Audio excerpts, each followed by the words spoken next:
25? Relatively speaking, yes. It's 25 episodes since we first started podcasting from this sofa. Well, what do you reckon? Are things more professional now? Well... That went a bit voicey. I know you know. I know you know, I know. I know. Episodes. Episodes.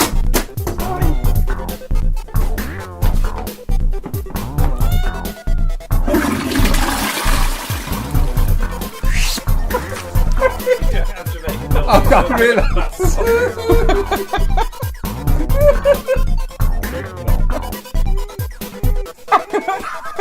25 episodes? Yes. Time for a rest. Time to get started. Come on, Lisa. That went from Sylvester to Wurzel Gummidge. Next Wednesday, the return of Secret Army. In occupied Belgium, both sides are made aware of an important arrival. This man, the tropical uniform of a brigadier general in the British Army, and a staff officer. You'll just have to trust me. I don't have to do anything. You're not RAF, you won't explain why you're here. You could well be a German, for all I know. And we don't take chances. Secret Army returns next Wednesday at 8:05 on BBC One. Hello, I'm Andrew. Hello, I'm Lisa. Welcome to episode 25. of Round the Archives. Oh, we've gone all silver. Yes. It's our silver It's our silver anniversary. anniversary. Our anniversary is. So thank you everyone Yes. for helping us to get to 25. this point.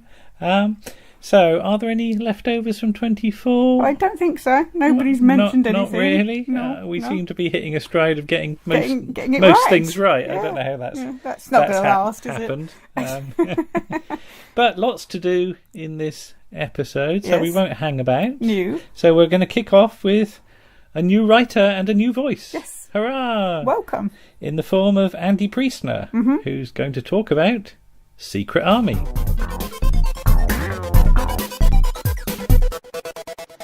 Secret Army is without doubt my favourite TV series of all time. Like most archive TV fans, I have an encyclopedic knowledge of Doctor Who and know a possibly unhealthy amount about many other classic shows, most notably Tenko and Survivors, having written extensive books on each. But if I had to pick just one Desert Island TV series, it would have to be Secret Army.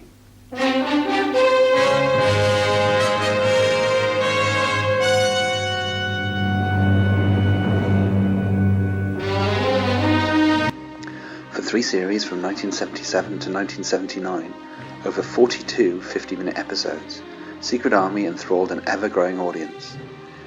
In its final season, it also benefited, like Doctor Who then in its 17th season, from the ITV strike, winning over 20 million viewers for some of its final episodes. I was 7 at the time. I loved it. It gripped me totally.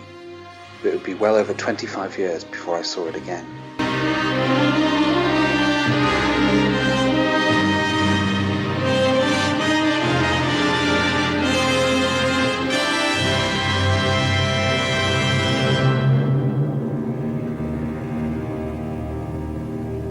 Secret Army was created by Jerry Glaister, a legendary TV producer who had so many successes on his hands in the 70s.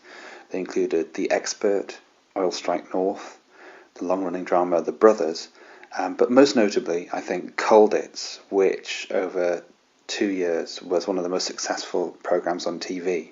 It was due to the success of Colditz and its World War II setting that Glaister decided to come up with Secret Army, to see whether the public wanted kind of more of the same, albeit in a different setting. What are you doing here? What went wrong? Everything. There was a raid on the farm. The Luftwaffe police. Was Yvette there? No, she hadn't arrived. I don't think she even made contact with the 3 evaders. They must have panicked when they saw the Germans in the area. What happened at the farm? They took the farmer and his wife away for questioning. They found nothing. They won't hold them long. No, perhaps not. But we can't use that farm as a safe house any longer. That was a scene from the very first episode of Secret Army, which was broadcast on the 7th of September 1977 and was entitled Lisa Codename Yvette. You heard Bernard Hepton playing Albert Foray and Juliette Hammond Hill playing Natalie Chantron. That first episode was written by Willis Hall, who wrote quite a few episodes of the first series, best known for his writing partnership with Keith Waterhouse. He wrote the films Billy Liar and Whistle Down the Wind. And it was directed by Kenneth Ives, who, as well as directing, also acted, most notably in Last of the Mohicans, playing Hawkeye. Also, Doctor Who fans will know him from playing one of the Dominators in 1968. I think he's a very good director, and he contributed 5 episodes to this first series of 16 episodes. Secret Army's greatest strengths are its characters, played by some incredible actors, really at the top of their game. I've already mentioned Bernard Hepton, who plays Albert Foire through all 3 series, and Juliet Hammond-Hill, who was in fact my first crush on TV, playing Natalie, the Evasion Line Guide. I should also mention my favourite character of all, Monique Duchamp, played by Angela Richards, who's more of a West End musical star. She followed Elaine Page into Cats as Grisabella. Who else? Yes, of course, Jan Francis, famous for Just Good Friends. This was her very first prominent, serious role, and we're just going to listen to a clip from the first episode featuring her as Lisa, codename Yvette. When were you brought down? About 3 weeks ago. We crash-landed on our way back from Dusseldorf. Sergeant, you have entered an escape line. If you give yourself away, you will be taken to a prisoner of war camp. The Belgian people who have helped you, who have risked their lives on your behalf, will be taken out and shot. Please do not forget that. 2 of Secret Army's most electrifying performances are given by the regular characters of Sturmbannführer Ludwig Kessler, played by Clifford Rose, and Major Owen Brandt, played by Michael Culver, who square up against each other because one's from Gestapo, one's Luftwaffe, but also they're seeking to stop the evasion lines that are being run by Albert and co. And they're always worth watching. Every scene with them in is an amazing scene. And this is a clip when they first butt heads together. You have taken a wrong step, if I may say so. If I had been given time... You may not say so, Major Brandt. The treatment of all civilian suspects is entirely my affair. And there is no time. My immediate aim is to see to it that not one single RAF evader gets in or out of this area. And mine, Sturmbannführer. Then I hope we may combine our effort to achieve that object, Major Brandt. Other regular characters include Alan Mooney, played by character actor Ron Pember, Gaston Colbert, who's Lisa's uncle, played by James Bree, and Dr. Pascal Keldmans, played by Valentine Dial, who everyone knows, of course, as the Black Guardian, and in the first series, Flight Lieutenant John Curtis, played by Christopher Neame, who had been one of the regulars in Colditz, and again, Doctor Who fans would know, of course, as Skagra in Sharda. This next scene is when he's first starting to learn about Lifeline, the evasion line in Belgium that he's going to be helping shortly, and he's playing in this scene against Anthony Ainley. Secret Army has so many great guest actors like all those TV series of the time. Do you mind telling me what this is all about? Let's begin with you, shall we? Flight Lieutenant John Curtis, 29 years old, born in Leeds, educated Leeds Grammar School. You've been in the service 18 months. You enjoying working on the escape and evasion exercises, Curtis? Does this play something to do with the Air Ministry? Am I being posted back to operations? Shall we take it one step at a time? And I'd appreciate it if you'd answer my question. As has probably been intimated by the clips I've chosen to play so far, Secret Army concerns the exploits of brave Belgian civilians who risked their lives rescuing downed British airmen, escorting them through France and over into Spain, and from there to freedom down the escape line. All the time being chased cat and mouse by the occupying Germans, Kessler and Brandt. So how familiar does all this sound? Probably very, and it should, for it's the premise that the BBC chose later to parody directly in the comedy series 'Allo 'Allo. It's kind of staggering in a way that the BBC chose to parody their own series and take the piss out of it to such a direct degree.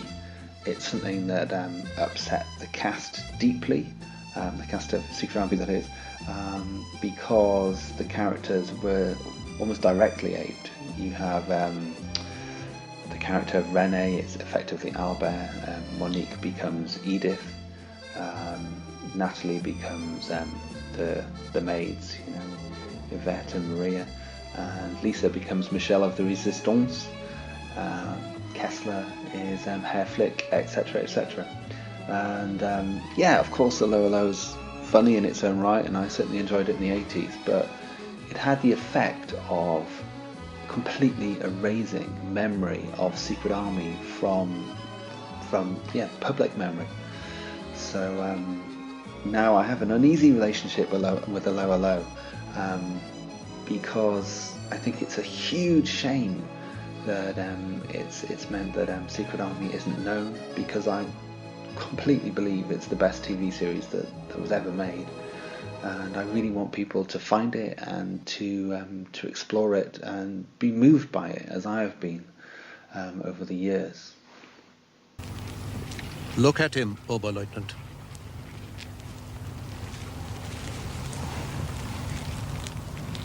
It is the face of the enemy. It is the face of defeat. It is the face of death. Isn't that what we all wish to see? For this feature on Secret Army, in which I'm focusing just on the first series, I thought I should choose one representative episode that might encourage you to watch the series had you not done so already. I've chosen A Question of Loyalty, which, like the very first episode, was directed by Kenneth Ives and written by Willis Hall. This is the 11th episode of Series 1. The scene you just heard was from the start of the episode, in which Kessler's steely determination and lack of squeamishness was underlined when he forces one of his younger officers to look at the seriously burnt face of a dead British airman. I think a lot of people coming to Secret Army for the first time fear that they may never be able to take it seriously because of a Lower Low, but I can tell you, you very quickly get over that. Yes, there's some sort of code that is similar to that used in a Lower Low at the very start of the series. Things like talking about the evading airmen as three puppies that have to go to the kennels, or the missing books from the library. But the series quickly drops that sort of talk, so that reminder's not there.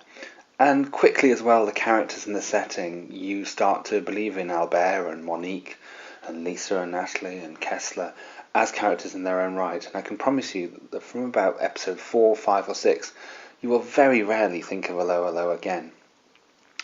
By the time this episode comes around, episode 11, you'll be hugely invested in the characters and care about what they think and do. And you will also be in love with the neatness of the plotting. I've chosen A Question of Loyalty because it's just so deftly done. It's an episode which centres around how Monique feels. What I love about Secret Army is, because it's got a big enough cast, you can have episodes which focus on different characters, and sometimes people have a quiet week, other times, and they're brought to the forefront. And this episode is very much about Monique, with a bit of Albert and Lisa thrown in for good measure. You're a boy, younger than me. Don't go to him, Monique. Don't go. Stay here this afternoon with me. You don't understand, do you? You're too young. What do you think I'm going back to? To your lover.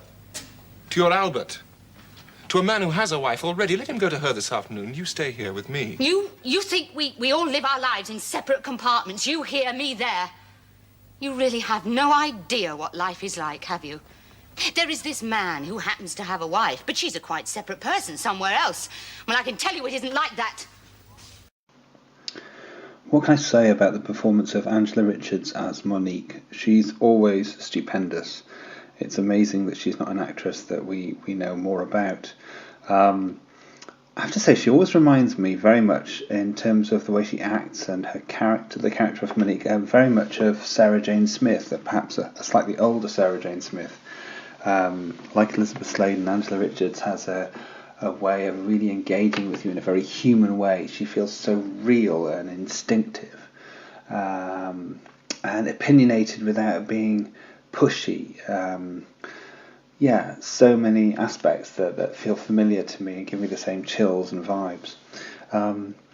So in this episode, Monique endangers the entire Evasion Line organisation because she falls for an infiltrator into the line, a man who's pretending to be a British airman, but is in fact a plant from Kessler, and he actually is an SS man. And it just so happens that Monique falls for his charms at a point when she's at her lowest ebb, really fed up of her relationship with Albert, who she's his mistress, and of the situation that his wife is ill upstairs, Entree Foire.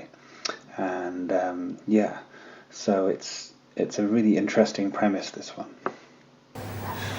Yes, there's Albert. Yes, there's his wife, and all three of us live together under one roof. And she's a bedridden invalid. Albert sleeps in the room next door. Sometimes, when he's making love to me, I can hear her in the next room. Not often, because mostly she's asleep. But asleep or awake, I know she's there. And I hold my breath, trying not to make a sound in case she is awake. Sometimes I lie there and I feel pity for this woman. But mostly it's hate, because she's no right to be there inside my head, not then. There are no compartments, Sergeant. All three of us share one. How can I explain to you? Just because you're old enough to wear a uniform doesn't mean you're old enough to understand. My life isn't simple, it's complicated, it's ugly, and it sickens me, and I don't want to go back. Not this afternoon, but I have to. I belong there. Secret Army does an excellent job of ensuring that all of its characters are seen as three-dimensional and very human. And there's no goodies and baddies as such. Yes, the Germans are nominally baddies, and there's occupation and there's some evil things that they do. But on the side of the resistance, there's also questionable actions and judgments that are regularly questioned through the narrative. And it's never a straightforward black and white, good and evil. Even with Kessler, who is the show's arch villain, as it were, we find out in series 2 that he has another side to him when he falls in love with a Belgian aristocrat. So there's so much to be said for the careful characterization. And here, in A Question of Loyalty, Clive Arundel's character of Stoller, who is the infiltrator, there's a feeling that he genuinely has fallen for Monique. And this isn't just a means to an end to find out more, that he actually has affection for this resistance person. Luckily, Monique's resistance colleagues realise before it's too late that Stoller is an infiltrator and clearly not who he says he is. And they also learn through surveillance that Monique has spent rather too long at the safe house where he's staying, and it's very clear that they realise that she has slept with him, and Albert is aware of this, and clearly struggles with the fact that his mistress has been with another man. But then there's the question of what happens next, because this situation needs to be sorted out. What can I do? So far, he's only met you and Pascal. You're the one he's spent most time with. Does he trust you? Yes. You're quite sure? Quite sure. If you told him he was going along the line tomorrow, he'd accept that without question. He'd let you take him, without question, out into the country to meet his next contact? Yes. Tomorrow morning, then. This episode in many ways epitomises Secret Army's approach to plotting. There's deep insight into a character's motivations, a life-threatening problem that needs to be solved, scenes that forward character and feeling in preference to other aspects, and a surprising and extremely neat plot twist that takes the episode to another level. On this occasion, the plot twist is that Monique takes the man to his death, and that death is administered by none other than her lover, Albert, who is doing it on the basis of, he's part of Lifeline, he's there to make sure that they're kept safe. But obviously there's an angle here. Of course he wants to kill this man who's just slept with his mistress. So it's a really awkward and uncomfortable feeling because he's getting his revenge. She can't say anything about it because she's put the whole line at risk through her actions. There's a whole lot of emotion and stuff going on there that it really stays with you and you really think about it beyond the episode.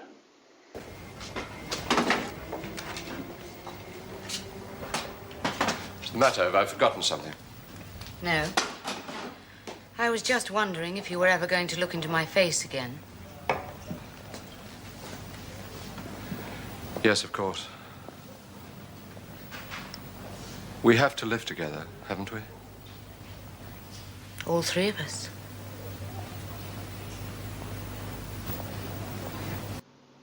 Other standout episodes in the first series include Second Chance, which features a memorable guest appearance from Paul Copley, a two-parter, Lost Sheep and Guilt, featuring Peter Barkworth, an episode set in a monastery called Good Friday, and finally an episode with a very long title, which apparently John Brayson, the writer, had always wanted to use, which is Be the First Kid in Your Block to Rule the World, which is all about whether Curtis can escape from Brussels and whether the Candide will be discovered to be the headquarters of Lifeline. And that one was written by John Brayson and directed by Victor Ratellis. I do hope I have whetted your appetite for watching Secret Army, either again or for the first time. If it's the latter, then I am so envious of you. All that you don't know, all that's to come, all the twists. It's one of those rare series that just gets better and better as it goes along. If I can just briefly promote the book that I wrote in 2008 called The Complete Secret Army, that probably contains everything and anything you'd ever want to know about the series. Basically because I couldn't stop researching, couldn't stop writing it, because I love the show so much. It contains interviews with all of the cast and the crew, and it has lots of information about the real wartime stories that inspired the series, and reviews, analysis, a lot more. It's not called The Complete Secret Army for nothing. I hope to be back to do a feature on the second series in the future, but for now that's all from me. Thank you for listening.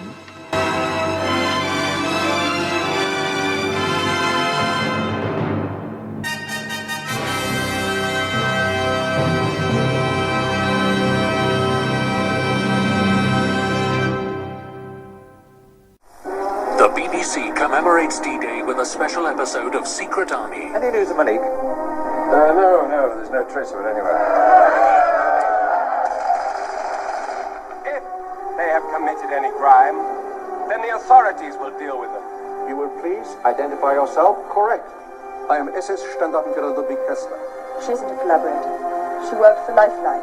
What do you mean she's not coming back? She's not coming back to you or to the Candide. Secret Army, Friday, 8 o'clock on BBC One. And thank you very much to Andy for that. Yes, thank you, Andy. That was a lovely piece. Please come back. Yes. We want more from you. We do. And I'm sure he'll be happy to do that. Yes. Right, next, Warren joins us on the sofa. Hello. I can see him over there now. Yes.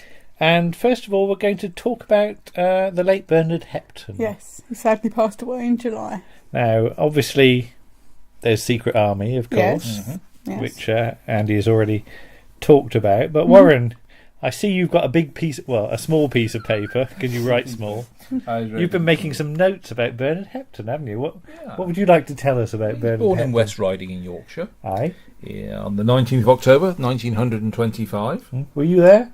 I wasn't at the time, no. A couple of years younger for me. Oh, yeah? Yes. I don't know about you, but I remember him in Colditz. That's my overriding memories. Colditz and Secret Army. But he had what I describe as bog-brush hair in Colditz, didn't he? But I've been revisiting Colditz recently. Yeah, we've done up to about 3/4 into the first series of Colditz. We must actually start it up again. As with all things, we have a big sort of splurge, and then something happens, and then we sort of get distracted by something else. So there's all these series that we're sort of like halfway through, isn't it? Yes. I like his portrayal as the camp commandant. Yeah, because Anthony Valentine plays the nasty. Yeah, that's in the second series. We haven't got that far yet. But in the last episode of, not to blow anything out of proportion, but the war comes to the end and they get liberated. They're talking about how they've been treated by the camp commandant, and they say to the Americans before they take him away, "Look after him. He's looked after us very well." But yeah, and Secret Army. I remember as a child seeing Secret Army and looking at the book that you've looking at the cover. I remember the railway line, and then he appeared in Catweasel in 1970.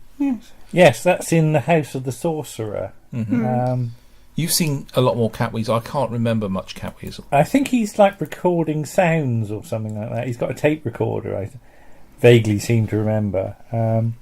But yeah, I'd need to sort of look that one up again. I've got the novelizations of the two Catweasel series, and I read them. I think it was Cramble Middle School had them in the school library, so that's where I first came across Catweasel. I don't remember it being on the telly. Yeah, I remember reading the books. That's the thing. But Catweasel says, "Do not play in water towers." Towers, yeah. But yeah, I mean, Catweasel was really good for. Each week they'd have a really solid guest star. Yeah, because Kenneth Cope's in one, isn't he? They cast it really well, I think. So yeah, to get somebody like Bernard Hepton, the quality, the quality and the caliber of Bernard. It's he's very identifiable, isn't he? Whoever he plays, he's sort of the everyman in some way. Yeah. Because we've just seen him in Village Hall a couple of weeks ago. Yes. Yeah, because we got Village Hall for guest stars, really. Well, yeah, but I was going to say we got it for our birthdays, didn't we? Because we've done a little video about what we've got. But this is when is it from? 1974. The episode "They'll Almost Always Be in England." Yes, because the episode's about the streets they live in. Him and the rest of the people that are in the hall. There's a gas leak. Yes. So the police evacuated them and they take them to the village hall. Yeah. With all the animals. And then the animals get taken to the police station to be at the police station. And they'll be returned when they go back the next day. And yeah, he's sort of like, you get the idea that he's very lonely, the character. So the way he makes up for being lonely and not having anybody at home is to get involved in the community.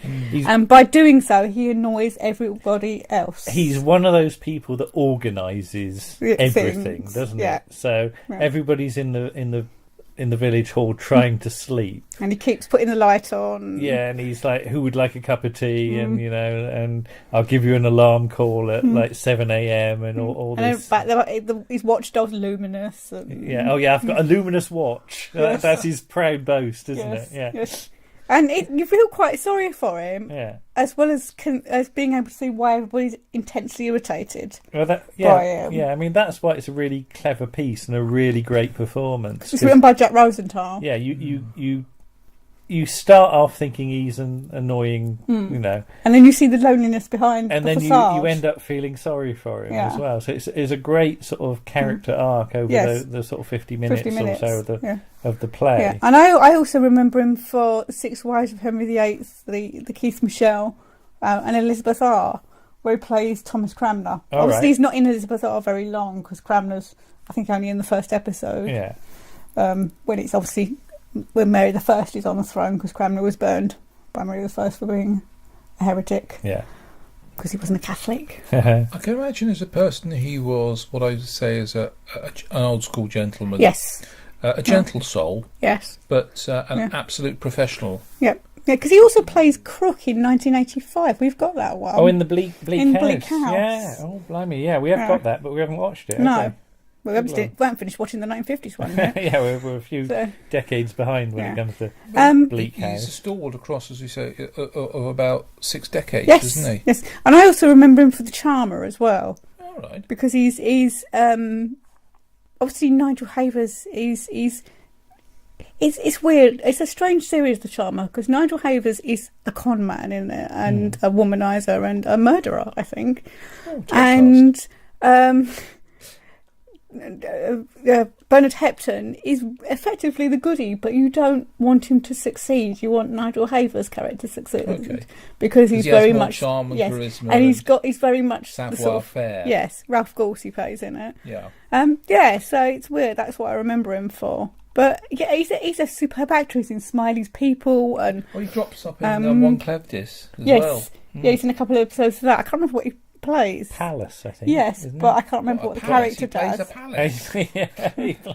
Well, he's got a good range, you know.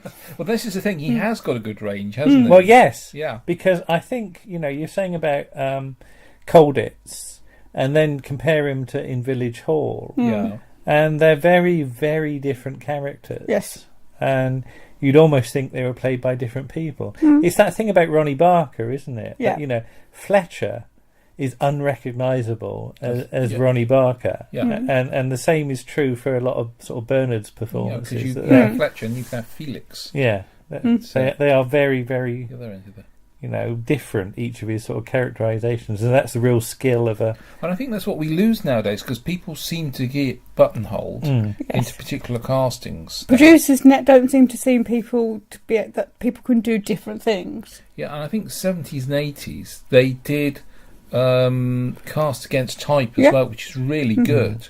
And also because he probably wasn't a huge household name, he was able to go in and do small roles and lots of different things. He was one of the it's like the chap who started appearing, Australian chap who came over here, started appearing in Emergency Ward 10, then would pop up in the Avengers, and his name has temporarily eluded me, but he would turn up quite regularly in quite a few TV dramas, BBC and ITV. But it's one of those, you feel comfortable when you see an actor that you might not know much about, but you see them come into something regularly. Bernard Horsfall, prime example. Yeah, Bernard Horsfall gives a stunning performance whatever he's in. Yeah, but he's another reassurance actor. Yes.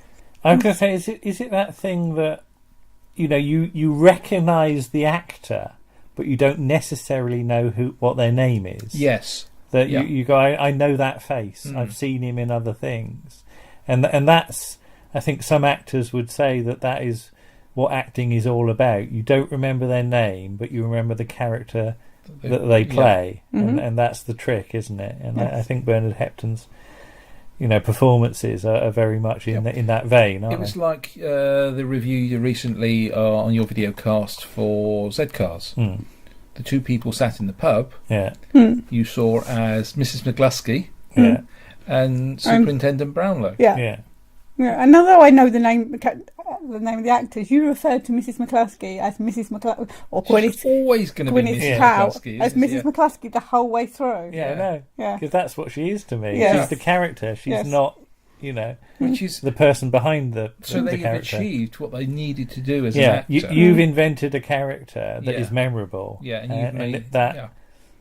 You're not remembering the actor. You're remembering the performance. Yeah, and that's Bernard, I think. Yeah. Yes, very much so. Yes. Okay, well, thank you, everyone. And before we go, we should just say that Andy Priestner has a book out about Secret Army. Well, he did mention it. He did, but it's called Complete Secret Army, and it's available from all good retailers and some bad ones. Let me lift it up. Did you say awkward retailers? All good retailers. I'm going to lift it up. Go on then. Ooh, my word, that's heavy. Ow, no, that's really heavy. That is It's very thorough. That is superb piece of work. Thorough.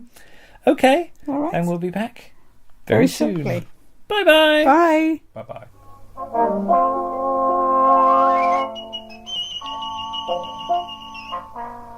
If we look out at the night sky, we can see millions of stars. And the stars we can't see, we can imagine. We can imagine them any colour and shape we like. But of course we cannot hear them. This star, for instance, this serene orb sailing forever through the silence of the sky, does it ring with the music of the spheres? Or is it always silent? Or is it silent simply because just now the inhabitants are inside, safely asleep in their beds?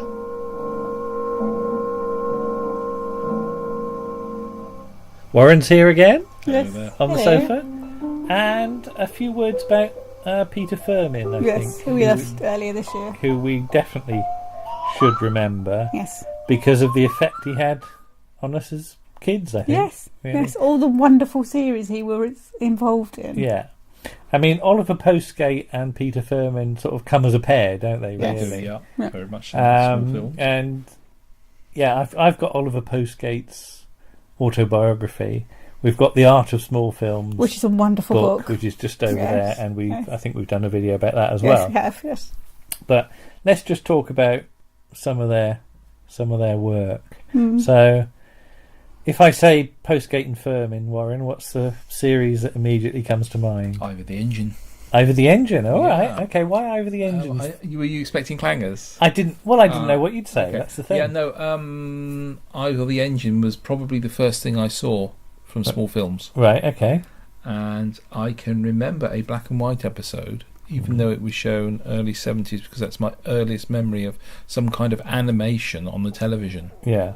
And I remember it wasn't in colour. Yeah. And it was a little steam engine, and there was somebody doing a very bad Welsh accent. Welsh accent. I'm good at bad Welsh accents. They're more Indian, aren't they? You might have noticed, yeah. But there was a reassuringly smooth, non-affected, warm voice. Yeah. Following the characters round. Well, that'll be Oliver Postgate. Yeah, Mm. And that was the childhood happy memory of feeling safe watching this. Mm-hmm. Because I think Postgate and Firmin are very interesting. You know, they create very unique little worlds. Yeah. Which are nice places to spend time. Yes, I was going to say they're nice worlds. They're so full. Even Noggin the Nog, which has got obviously not bad the bad in. Everybody else in it is really nice. Even the dragon in it is nice. The dragon is treasure of the Dragon's Friendly Society. Yeah, and I just love that. They love dragons. Yeah. Throughout their history, they love dragons, don't they? They have a passion for dragons. Well, what about you, Lisa? It's probably Ivor the Engine for me as well. Right, okay. Yeah, because I used to love Ivor the Engine, and Yeah. I love Idris the dragon who powers the boiler. And So, did you imagine that's what the whole of Wales was like, or did you sort of know it was? Because it's the top left-hand corner of Wales, isn't it? Yeah. Which ironically places it close to the village and the prisoner. to Port Merion. Yeah. Which could explain a lot, actually. It could. Yeah. It could. Yeah, I really loved Ivor the Engine, and now I can.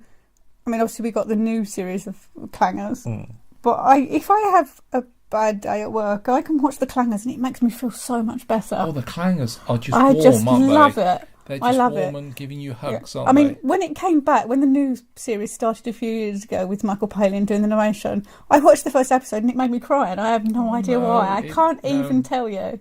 It was just an instant reaction. You're taken back to a safe, uncluttered, uncomplicated world, aren't you? And it's the fact that they all love each other and they all help each other. And even though the Soot Dragon is the most shameless mugger to camera I've ever seen in the whole of my life. Oh, there's a camera over there. I'll look down it. Oh, yeah. the Soot Dragon is the Charles Hawtrey of camera loving She's styles. shameless. And one thing I've just thought, when we first went to Wales on the train, and I know it wasn't Ivor the Engine or anything like that, it was just a standard sort of train, Southwest Trains job. Yeah. When you come through the tunnel, there's a sign that says "Welcome to Wales." Yes. But when you come from Wales into England, there's no sign that says "Welcome to England." No. Yeah. So I always thought that sort of "Welcome to Wales" sign was quite sort of Ivor the Engine-ish. Yes. Thank you for coming. For visiting. But I remember the schedule on sort of children's BBC. It wasn't really called that at the time, but you'd have your sort of shows, and then you'd have Blue Peter and what have you. And before the news, you'd have a 5-minute cartoon. Yeah, quite often Paddington. Yeah, but I was always very pleased when it was the Clangers, because that was. I always hoped it would be the Clangers before the news. I mean, partly because of my interest in sort of space and science and things like that. But you're right; it is a very, very nice place to visit, Yes. sort of in your head, isn't it?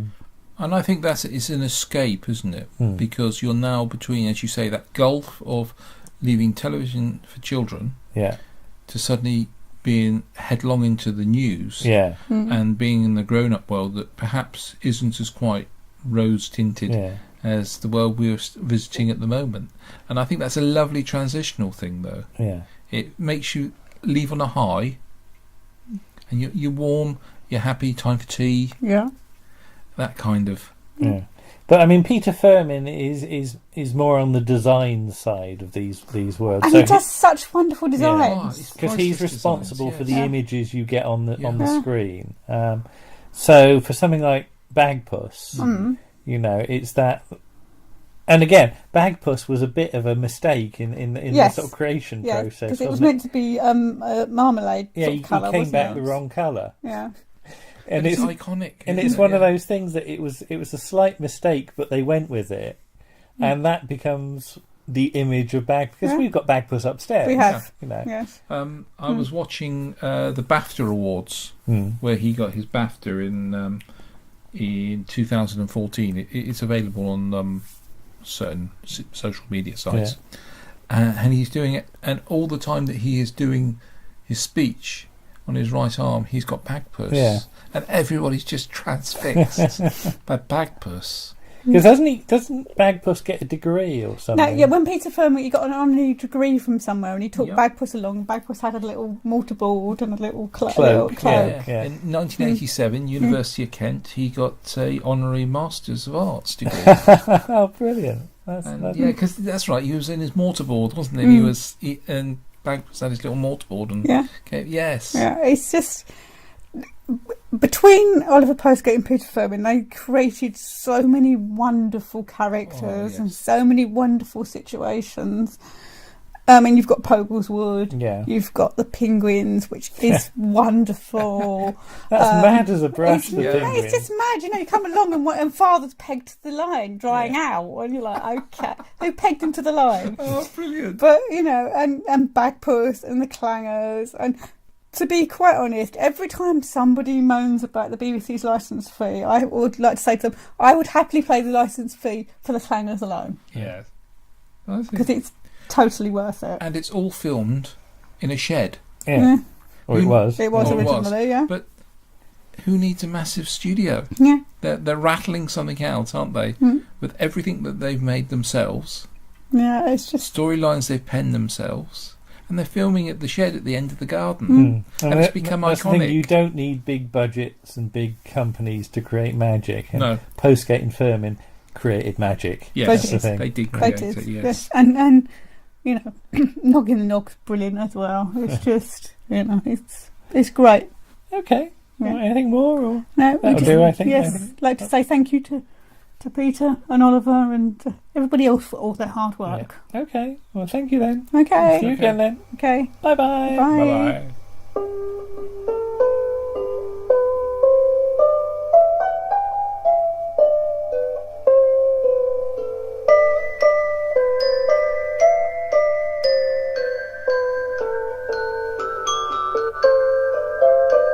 Thank you to Warren for helping us with that tribute. Thank you, Warren. Yes, that was it. He had a lot of notes. Actually, he did. A lot of notes. He had more notes than I did. Yes, and he didn't get to use all of them. Warren will be back later in the issue. He will. Indeed. Yes. But what have we got now? Oh, we've got Martin Holmes returning. Hurrah! Yes, and he's looking at episode 1 of the Doctor Who story, Robots.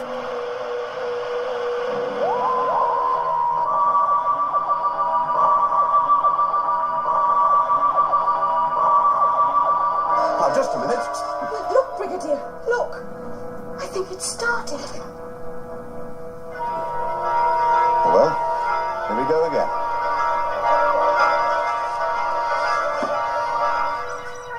In early July, the Doctor Who Season 12 Blu-ray arrived. But because of some footballing tournament or other, in our house the telly kept getting hijacked, so I was unable to watch it as immediately as I would have liked to. But because I've been thinking about doing another episode one piece about Tom Baker's first broadcast episode of Doctor Who, I ended up watching the DVD on a computer screen in another room. And these are the thoughts I came up with. Doctor Who, Robot, Episode 1. New season, new title sequence, new Doctor. The generic BBC One trailers for this new season really didn't tell us all that much about what to expect, other than that the show was back, and we didn't even get a Radio Times cover to tell us that. In fact, I'm almost certain that nobody outside the BBC got to see anything of Tom Baker in action as Doctor Who until the episode aired, but I've not yet been able to confirm this. I can remember the Exploding Minds trailer from a couple of weeks later, with Tom standing there grinning as the smoke cleared, but I really don't remember seeing anything at all of him before Robot burst onto our screens in late December 1974. Nevertheless, it's a story from a season of which I am very, very fond, and I genuinely think it was the book based upon this story, Doctor Who and the Giant Robot, that helped me make the transition from someone who was simply a delighted viewer into an absolute fan of the programme. After that, sort of, brand new and now iconic and Queen title sequence fades, the episode immediately starts with the "Look Brigadier, it's starting" recap scene from 6 months earlier, featuring Elizabeth Sladen and Nicholas Courtney, in which that strange dark-haired bloke replaced our lovely Uncle John, but on closer repeat viewing he no longer resembles the puppet Lord Charles.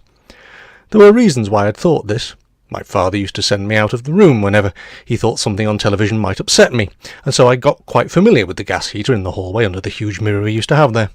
I also found that, if I didn't close the living room door behind me and sat on the stairs, looking through the banister spindles, I could still see the telly from a blurry distance. Hence, my beloved telly Uncle John Pertwee transmogrified, and, because my less than perfect eyesight was as yet undiagnosed, the brief glimpse we got of his replacement had really resembled Ray Allen's puppet nemesis. Of such moments are tiny lives shaped. It's difficult now to realise just how unknown Tom Baker really was when the rollback and mix that was completed, and John Pertwee's face had turned into his. John Pertwee was famous. John Pertwee had been doing the job for 5 years.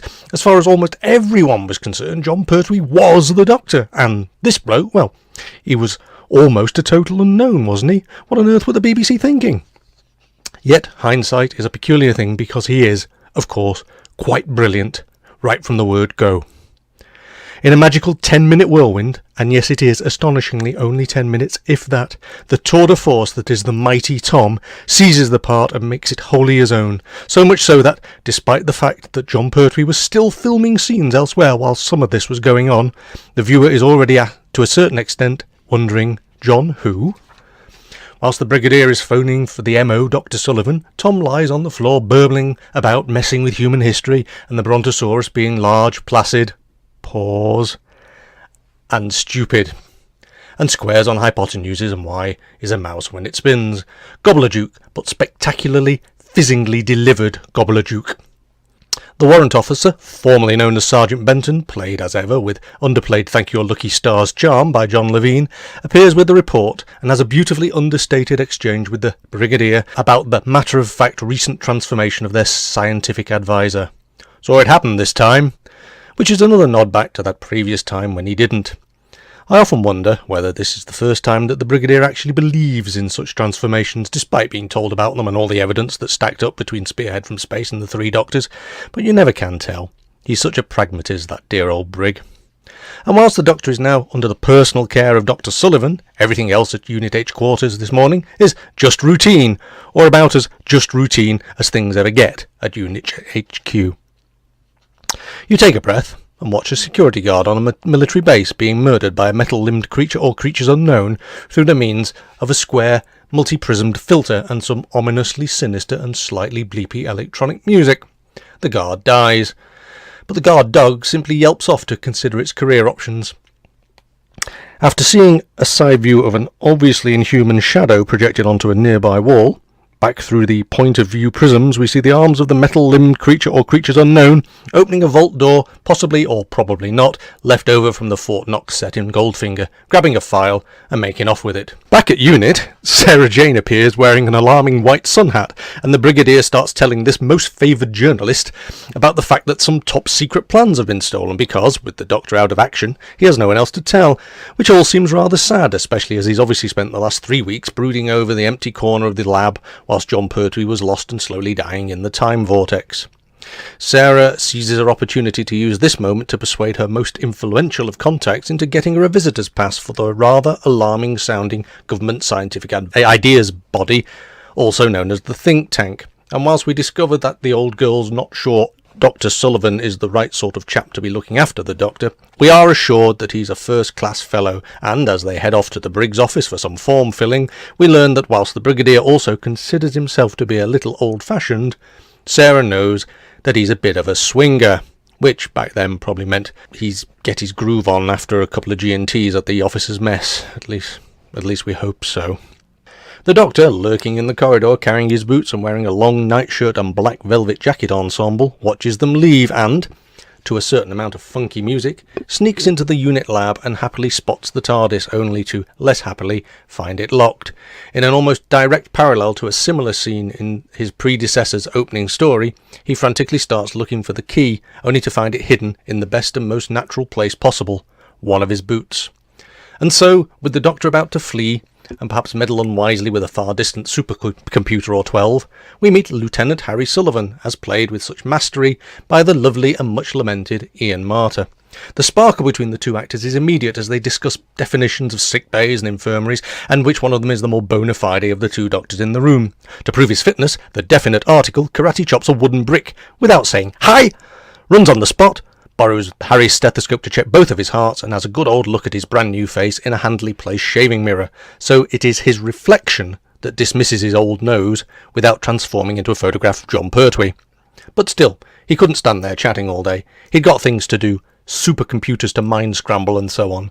His exasperation and frustration at how to prove how well he is leads to a beautifully choreographed skipping routine with the two actors nose to nose as Tom rhythmically chants an old skipping song.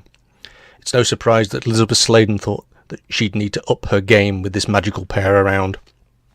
Moments later, the Brigadier and Sarah return to find Harry locked in a cupboard and the TARDIS making its dematerialisation noise, meaning that Sarah has to bang furiously on the doors to get her first proper scene with this brand new Doctor. And it's beautiful. All in a portent of future times past, about hating goodbyes, and the fact that he can't leave because the Brigadier needs him, and reminding him that he's still UNIT's scientific advisor, and a final dawning recognition of his friends that will be mimicked and turned back to front in Peter Capaldi's opening scenes half a lifetime or so later. And all with Harry still lurking at the bottom of that cupboard. Without two robot scenes to indicate the passage of time, Terence Dicks might just have written an almost perfect 10-minute minisode to introduce a new Doctor, because these are 10 minutes of sheer poetry. This scene is bracketed by the two robot raid scenes, the second of which involves an electric fence, a security guard trying to read his newspaper, a flimsy-looking plank failing to secure a door, an exploding telephone, and the fear-filled, metal-armed, throat-grabbing death of Dalek Performer-in-Chief John Scott Martin, adding to his on-screen death tally, but, surprisingly to me because I remembered him as being the first victim, making it alive through far more of Episode 1 than he did with the Green Death a season and a bit ago. Rifling through some orange plastic storage boxes, some electronic parts are taken by a metal-limbed creature or creatures unknown, whilst some ominously sinister and slightly bleepy and electronic music starts to become rather catchy, in an unlikely to ever bother the pop charts all that much kind of a way. Back at Unit HQ, Harry Sullivan enjoys a bit of business checking his own heart with his dodgy stethoscope, as the Doctor dresses for action 4 times over, in a possibly deliberate attempt to make his eventual costume seem relatively normal after the relatively sober lordliness of the Pertwee look. The costume is eccentric, yes, but also instantly iconic, and the genius of Dicks is that, after the Viking, the King of Hearts and the Harlequin, and some delightfully characterful silent movie face acting from Tom, it actually seems rather tame in comparison despite the hat and scarf, in a manner that a straightforward reveal might not have been. In fact, the reveal is almost a throwaway. It isn't dwelt upon. Immediately it seems to be saying, I am the Doctor and this is what I wear now, get used to it. And the viewers, still riding this whirlwind, probably already have. And so, with a fizzing, crackling sense of urgency and no time to lose, this completed new Doctor bounds into action and off on location to investigate not the daisiest daisy, but the squashiest dandelion. Starting off in the background of a two-shot featuring Harry and the Brigadier, we find the Doctor examining a dandelion with a jeweller's lens in his eye. And I genuinely think that by my calculations of the resistance of vegetable matter, this dandelion has been stepped on by something weighing 1/4 of a ton speech, is the moment that Tom became cemented as the Doctor for me, and I still utterly adore that moment to this day. Some people will try and tell you that Tom Baker's tenure only really begins with the Ark in Space, but I think that such people are dead wrong. Tom, as the Doctor, begins right here, right at the beginning of Robot, and he is so instantly and completely the Doctor in this that it's suddenly very difficult to imagine anyone else playing the part. Another adorable moment follows when the Doctor seems terribly pleased to have deduced that the top secret list on the Brigadier's clipboard represents the components of a disintegrator gun, and it can be no coincidence that the nose tap that follows was mimicked by the curator in the 50th anniversary special nearly 40 years later. Who knows? Sarah, meanwhile, arrives at the think tank, and we get to meet shifty old Jellicoe, who immediately signals by his shifty manner that things are afoot.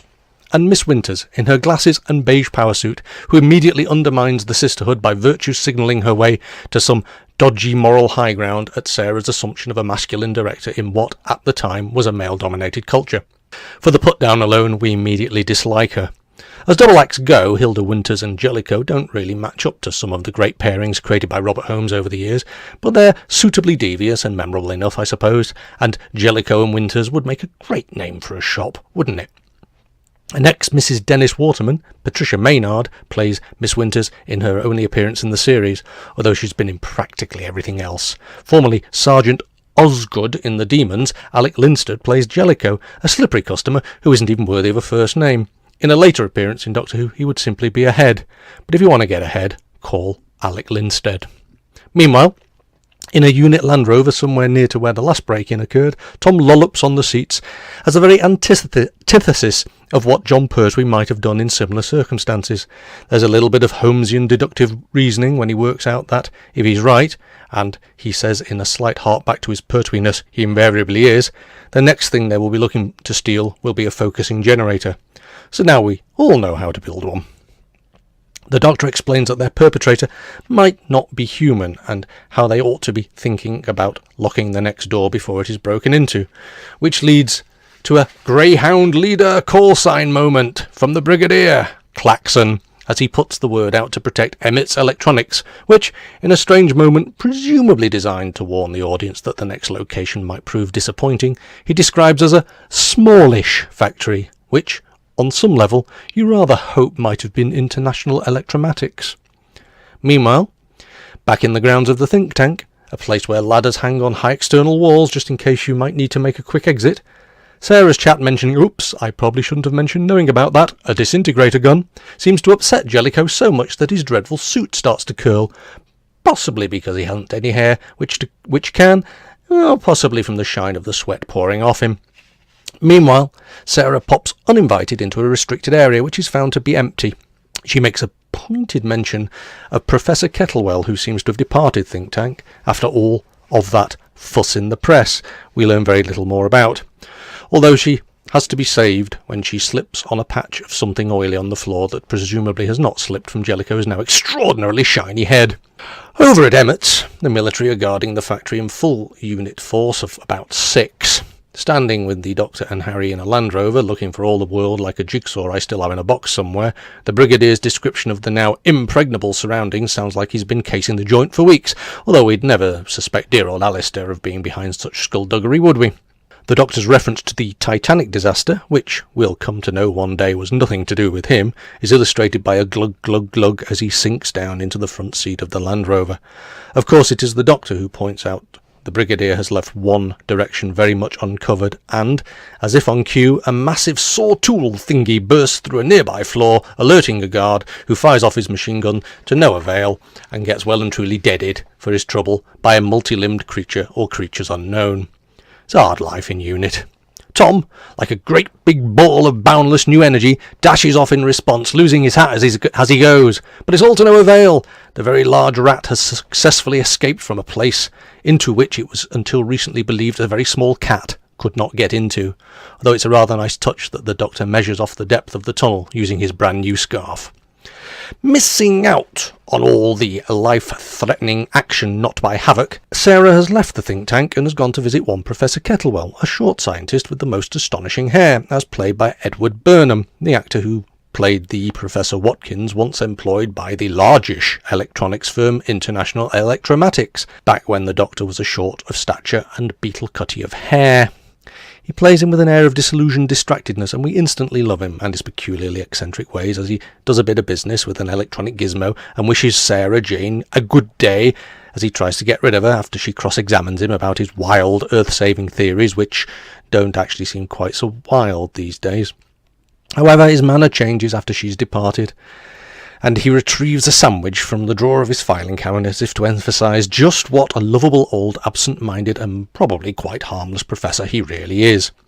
Sitting in her mustard-yellow two-seater open-topped sports car like the racy go-getter she most obviously is, because maybe she's a bit of a swinger too, Sarah realises that she still has some time left on her special think tank pass for now slightly less favoured journalists, and suddenly she is, for one last Terence Dick scripted time, very much the Sarah Jane Smith intrepid girl reporter of the John Pertwee era. Meanwhile, Benton, the brig, Harry and the Doctor are examining a great big hole in the ground, the other end of the tunnel out of the vault, and whilst the Doctor suggests knowingly, because let's face it, he's already worked it all out, hasn't he, that the perpetrator might not need to breathe, they discover some huge rectangular footprints which suggest an adversary of the sort of stature that might just weigh 1/4 of a ton in the right shoes.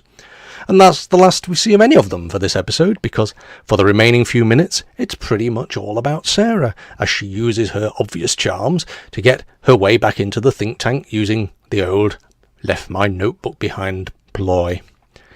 As the guard goes off to check, she sneaks in, clambering over a wall and making her way back to that positively no admittance door she barged through during her visit. And as a phenomenon, in a powder blue suit, huge chunky heels and that blasted white hat, she checks the slippery patch on the floor and gives it a bit of a sniff, just as she is discovered by, hey, guess what? A robot! Not yet a giant robot, but a robot nevertheless. Well, we have been waiting for one of those to turn up ever since we noticed the story title in the Radio Times.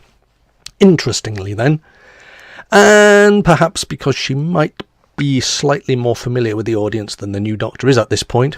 After all, there was still the risk that nobody would actually give much of a damn about this wildly eccentric not Pertwee yet. It is Sarah who gets to feature in the first cliffhanger of the series, as the eponymous robot is finally revealed, although not, as yet, in all its full frontal magnificent glory.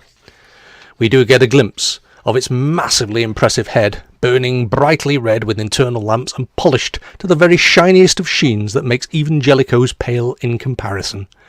And, in that point-of-view effect we've already seen several people murdered to, we close on a close-up of Sarah Jane's face as the killer robot, for with this effect we realise this must be so, closes in on her. Crashing end titles on a lovely piece of television that completely reinvents the entire world of that 11-year-old institution that is Doctor Who in just 22 and a bit minutes. Once upon a long ago, back in the days of video, I decided to do a complete Doctor Who rewatch, and like the Philistine that I am, possibly because of having just bought and watched the Tom Baker years, although I can't be sure of that, I decided to start with Tom and close the loop, should I get there, with John. And I hope you'll agree, it's a cracking place to start.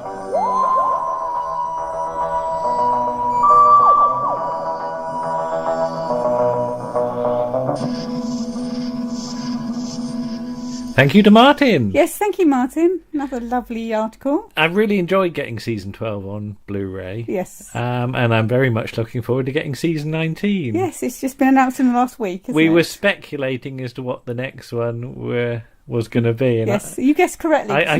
I honestly didn't know. No. But I thought season 19 probably needs less work on it and has got more sort of opportunities for interesting bits and pieces than maybe season 7 or something like that. So I'm quite pleased I got that right. Yeah. But yeah, season 19 should be an interesting choice for Blu-ray, and it'll look really good because there's a lot of film stuff that'll scrub up very nicely. I think certain people may have seen Black Orchid too many times recently. Possibly. But now Nick and Paul have just squeezed their way onto this issue. They have. They have. They delivered this a couple of days ago as we were editing, basically. Yes. But I really wanted to get Nick and Paul on here if possible, because they've been with us since the start. Yeah, to thank them for their help. But they recorded it on the Saturday that we did the Shy Life podcast with Paul, and I mean, we helped with it by doing a sort of Skype piece for about half an hour or so. About 35 minutes. But Nick and Paul were just recording and doing stuff all through the day. So by the time they actually sort of got round to doing the Sapphire and Steel piece, they'd had a busy day, I think.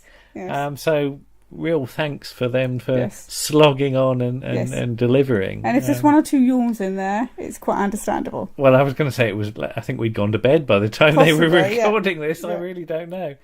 So here's Nick and Paul with the Sapphire and Steel story, generally known as Adventure 6.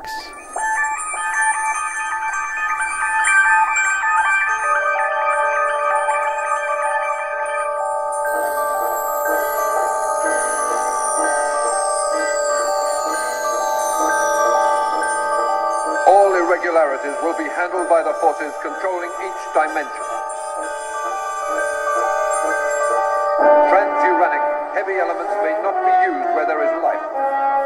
Medium atomic weights are available. Gold, lead, copper, jet, diamond, radium, sapphire, silver, and steel. Sapphire and steel have been assigned. Hello, listeners around the archives. It's me, Paul the Shy Yeti. I'm here with my friend Nick Goodman. Hello. Also a contributor to this show. And, Treby and Lisa, Andrew and Lisa, asked me to review my favourite Sapphire and Steel story, and I couldn't do that without asking Nick to join me.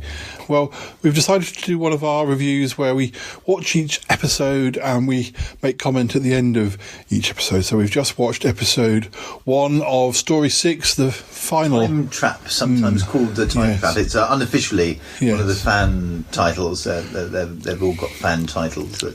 Now, I've always been a fan of the 4-part stories, most of all, of Sapphire and Steel, and so it was going to be a choice between Story 4 and Story 6, and when I was younger, I probably would have said that Story 4 was my favourite. It's got more sort of, not necessarily gory moments, but more shock sort of moments where there's something horrific. And you know, Story 4 does have all the stuff with when you think about all the photos and what's going on, and it sort of leaves you thinking after it's finished. But I don't know. The more time goes on, the more I think that Story 6 is my favourite, just by a very small margin.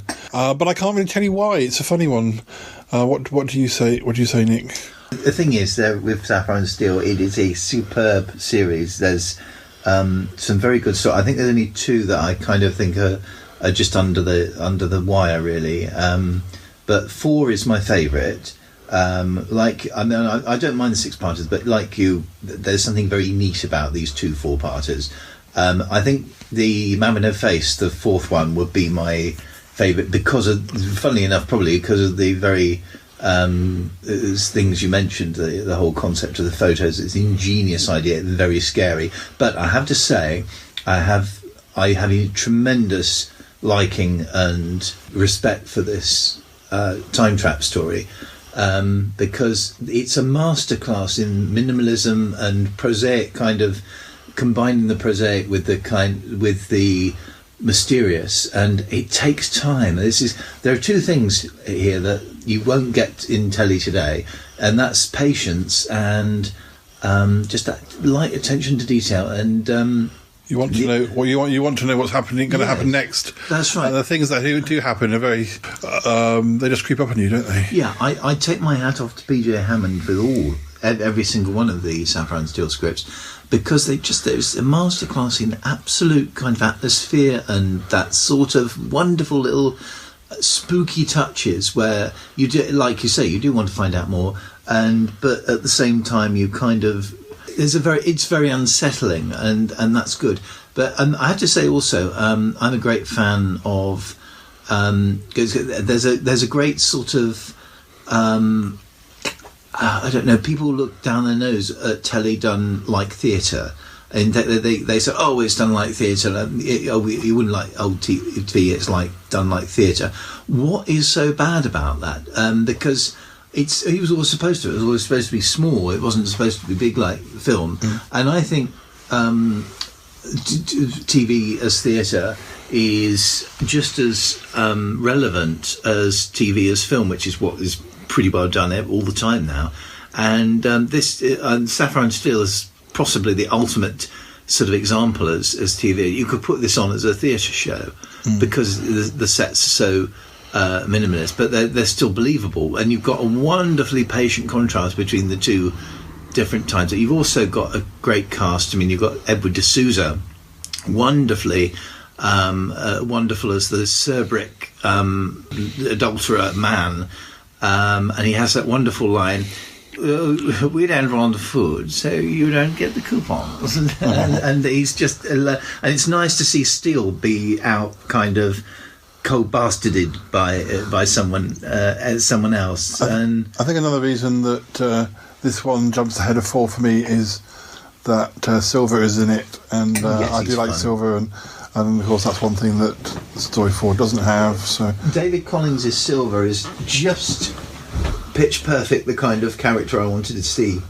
When this went out, I was 13, going on 14, and I liked that sort of eccentric and light character. And David Collins played it superbly, and it is a great character and a good contract. But I do accept that he would not have worked in some other stories. He actually picks up story 3 and sort of shakes it around and makes it a lot more entertaining. He wouldn't have worked in 4. 4 is unremittingly grim, and it needs to be unremittingly grim because of the sinisterness of its idea. He would have got in the way in 5, and the kids would have just kind of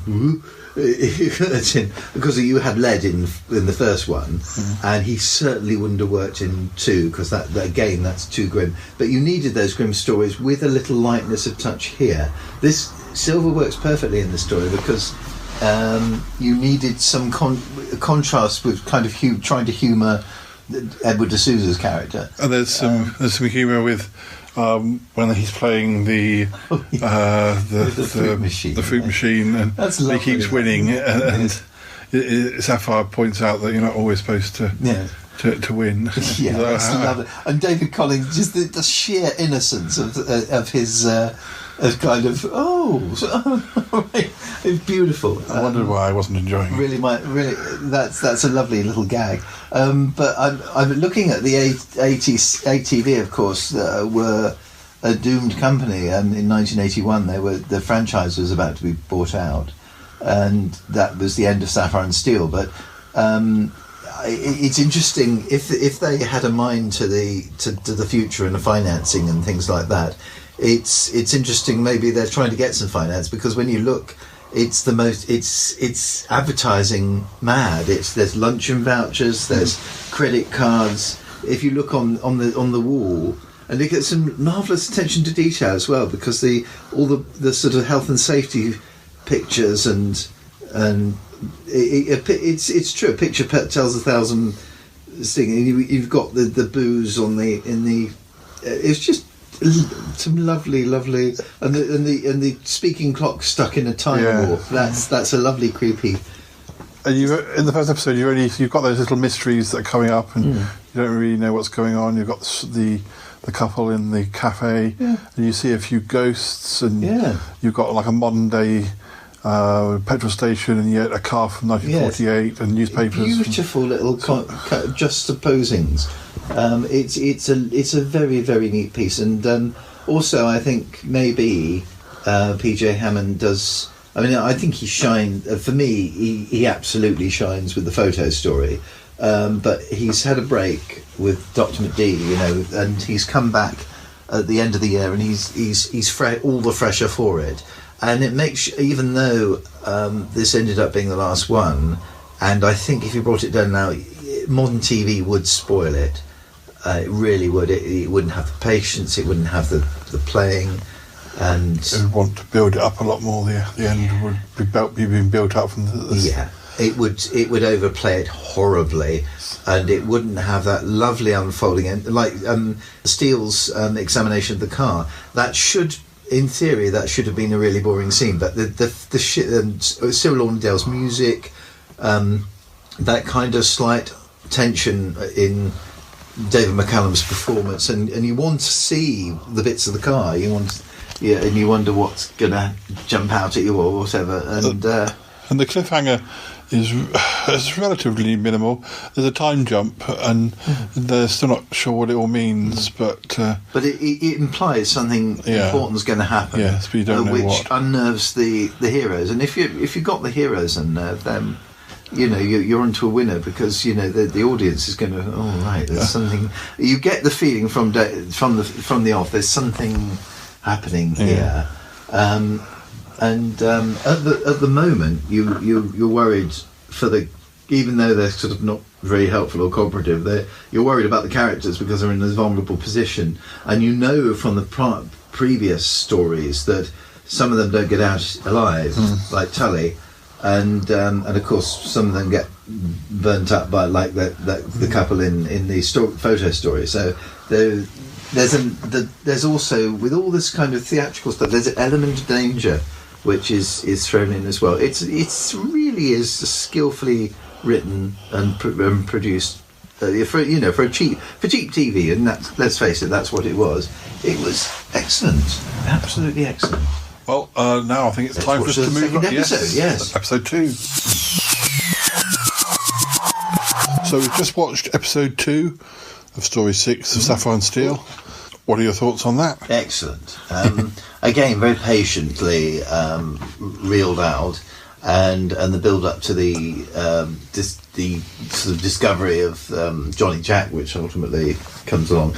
I think the thing that permeates this story, which perhaps makes it so unnerving, is that the fact that the characters seem particularly bemused and disconcerted by what's happening, because they can't understand at the base level where the instructions coming from. Even it's something they've never questioned, is the actual mission before. And this time there's, even though it's quite peaceful and it would appear that no one's getting hurt or whatever, you get the feeling there is actually something very wrong with this mission. And again, you got the good contrast between David Collings and the two leads. So yes, there's lots of little unnerving things, like particularly when the three of them see the ghost but realise that to him they're the ghosts. Yes, that's a clever little switch round, and just a little. It's just little things like that which kind of. A clever little change of perspectives. Also, John Boswell as the old man has a really creepy face, everything's progressing very nicely. And I love that bit where Sapphire appears to. I've never quite known what to make of that. When Deborah D'Souza's flirting with her, and she kind of does a woo, woo, woo, and you almost said, what she's projecting to him, but and there's sort of, at the moment the rain started, and Steele went out to investigate. We don't know where he is, and the rain stopped now, but he's still not returned. I love these little time jumps as well. That's a really clever idea. You see somebody walking up, but you see the faces of the people looking out the window, but you don't see the actual character. Certainly not at that stage, anyway. And little clues, and it's makes incredibly good use of its claustrophobic set. Well, I think we'll move on to episode 3. Yeah. Was it part 3? Part? What are they called? I think it's called part. Part, isn't it? Yeah. So some series do episodes and parts. I think with this, they don't seem to.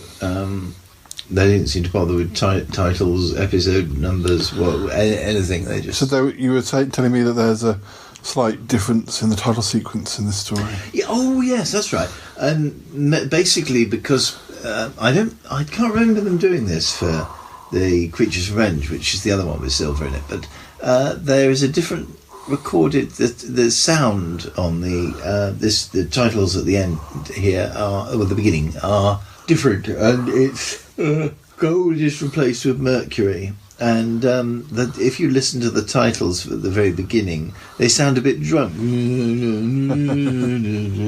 I don't know, maybe Cyril was having an off day, but yeah, it's interesting that they kind of replace him with mercury. On to episode 3. So we've just finished episode 3, and more mysteries, and indeed, it's rolling out very nicely. There's a little bit more clarity as to the kind of threat they're facing now, and then the unpredictable thing of it. All the disparate characters actually are there for a reason to trap them with her. Although the woman seems to be not the same as the 3 men. Yeah. She's got a lovely little face, Joanna Kirby. I saw an episode recently of Sherlock Holmes. She's got a very expressive little face. So yeah, the standout moments for you. I think the whole with Johnny Jack. I mean, it's a lovely kind of performance from Christopher Is it Fairbanks? Yeah, I think so. He adds a new dynamic to it, and of course he's On Comes Steel, and the whole thing with the duplicating the tambourine only in Sapphire Steel, and then of course Silver gets split from when he goes to sort of try and leave the compound, as it were. There's a nice sense of claustrophobia building, and now we kind of now the threats being revealed, and it's good. It was as he tried to Silver found a sort of force field, and on tapping on it, they were aware of it. The 3 transient beings, who had appeared to be relatively innocent, were sort of clicked into revealing their true colours. Two things here. One, I didn't realise until I went back to my 1982 diary that I'd only seen 2 episodes of this. When I sort of first saw it again in 1990, when I got a copy, it sort of came back fresh to me. I remember the service station. I remember Johnny Jack. I remember the man, and I particularly remember the end. But I'd completely forgotten I'd not seen the first 2 episodes. I think it's because it was so very badly publicised, the serial, and literally I stumbled upon it by accident. The Sun was saying come out to play. The other thing is this whole thing with the higher beings that have kind of sent the transient beings to kill off Sapphire Steel. There is a theory in fan circles, because I'm a member of a fan Facebook page on Sapphire Steel, that the end of the second story with Sapphire and the railway station, because they sort of sacrificed life for that bloke and sort of damaged time. There is a school of thinking that this is the sort of consequence of that, and their time, the powers that be. Kind of getting their revenge against the damaged time. So it's sort of, there is a theory that's past catching up with them, which kind of makes sense really, because there's sort of certainly Sapphire seems to be very much aware of them. So now we're on to episode 4, which is the last ever episode. Yes, and I have to say this came 9 months after the end of Blake 7, and I must admit this is just as chilling and effective an end as Blake 7. Here we go. Well, we've reached the end of episode 4. Yes, indeed, and that's an incredible ending. As I say, like Blake 7, although it's sad to see the end of the series, if it's going to end, then it needs to go out with an end like that, which kind of and it well in the best traditions of Sapphire Steel, enigmatic, but at the same time downbeat. Which it's like Blake 7. That feels right for the show, and I've never had a problem with it really. Although it's come back to life in Big Finish productions, but I don't really know. Story. Don't really know enough about the Big Finish ones to know whether it's actually come back to life or whether it's supposed to happen before that. I've always meant to kind of find out, but it's again marvellous stuff, and I love the change of style at the end. You know, when the woman sort of is there with her morning stuff on, appropriate for the for Sapphire Steel's demise. It's terrific. You almost feel when they have the box and you almost feel that they're winning and they're going to win. Yes, and the fact that they kind of trump out D'Souza, so it keeps you guessing right to the end. It's great. And overall, incredibly clever and ingenious story. And PJ Hammond, hats off. I like you. I always felt that when I did see Sapphire Steel, it was when my parents were out, and I used to watch it with the babysitter because I was only sort of 8 when this was on. Yeah. But weirdly, I can only remember story 4 and story 6. Like you could remember which episodes you'd missed. But, well, I couldn't actually remember which ones I missed because I read the diary and I thought, oh right, I didn't catch the first 2 episodes.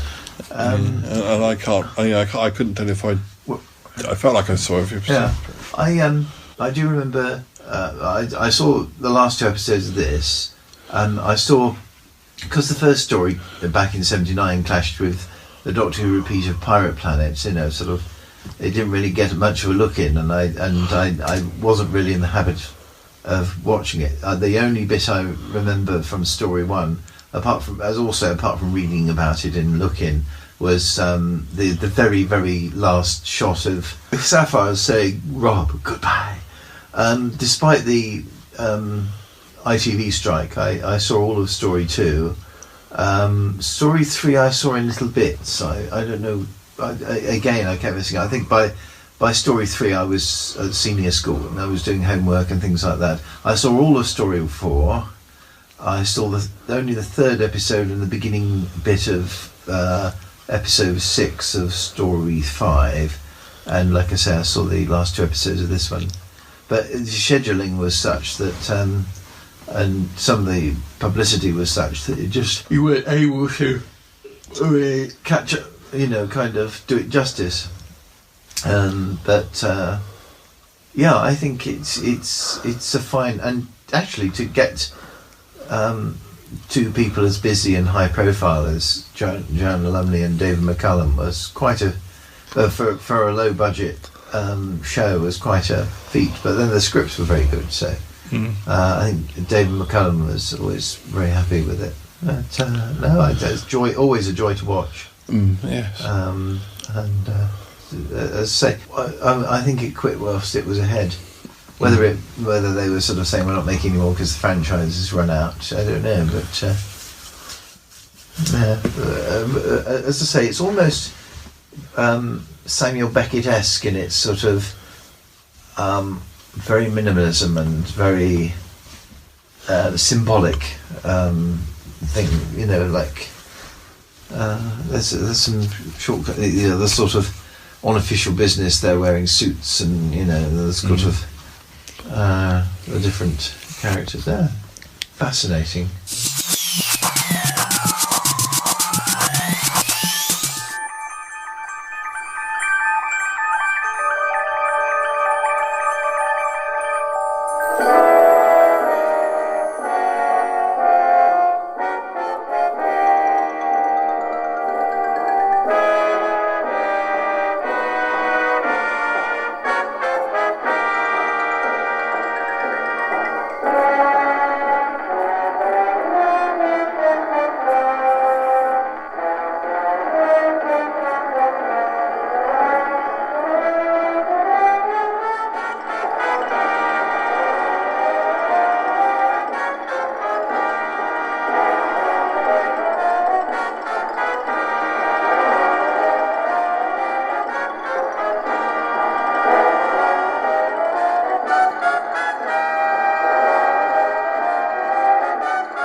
Thank you to Nick and Paul for Yes, that. thank you, boys. Yes, I always love a bit of Sapphire Steel. Yes. Though I think I prefer Adventure 5 to Adventure 6. Well, and Adventure 4. I think we just need to get Sapphire Steel out there in sort of more general knowledge. Yes. I think because obviously sort of old people like us remember it. Yes. But I'd love to see people doing some reactions to it on YouTube or something like that. Especially that last story with that last shot of them looking out the window in space. Oh, spoiler. Sorry. But, you know, I know we say, you know, obviously people like to react to Doctor Who and things like that, but I think Sapphire Steel is a very good one to sort of dip your toe into the water. Just don't pick Adventure 3. No, okay. Fair enough. Right, coming up now, we've got Warren, who's helping us with a piece on the, was it 1973? Jack the Ripper? Jack the Ripper sort of docudrama with series. Barlow and Watt from, originally from Z-Cars. From Z-Cars, Softly, etc. And so on. Yes, and they're looking into who the killer may have been. But once we've done that piece, we'll go straight into the end credits, I think, because again, this is going to be a 2-hour long episode, no matter how much I try and edit it. Yeah. But generally, I think we'd just like to say thank you to everybody that's helped us. Thank you for anybody that's helped us over these last couple of years. To get to episode 25. Yes. We've now been doing this 2 years. This is, I think, I'm going to decide the end of season 2 of Around the Archives. Oh. So season 1 had 13 episodes, season 2 had 12. Right. So episode 26 we're going to declare is season 3. Okay. We're just sort of nailing down what episode 26 and indeed 27 might contain. Yes. We've got some possible interest from new people, but until that's decided upon, we won't announce. We can't say till we've got anything in the can. But yeah, so the exciting times ahead, I think, for us as we go into the 3rd year of Around the Archives. I cannot believe we've done 2 years of it. No, I wasn't sure it'd last more than 1 or 2 issues. Yeah, all that time ago, did you honestly think, sitting on this sofa, that we'd be going into 25 plus episodes? No. I was quite amazed to get to 10. 10 seemed an achievement, didn't it? So yeah, again, just everybody, you have been brilliant, and thank you for supporting us. Thank you for supporting. Thank you for listening. Thank you for correcting us. Well, and giving us ideas. I really love the fact that we get feedback. Yeah. And feedback from people that know what they're talking about. Because you do this stuff and you sort of send it out there. Yeah. And you think, does anybody really care what you do? And genuinely, it seems that people do. They do. Do care. They do. And yes. That's brilliant. Thank you, everybody, and we hope we haven't bored you too much over the issues. No, I think not. But yeah, so Jack the Ripper, end credits, and then see you in a month's time. Yes, for 26. For more stuff. Possibly less than a month, because it's quite late this issue. I know, we shall see. Maybe 3 weeks. Bye-bye! Bye!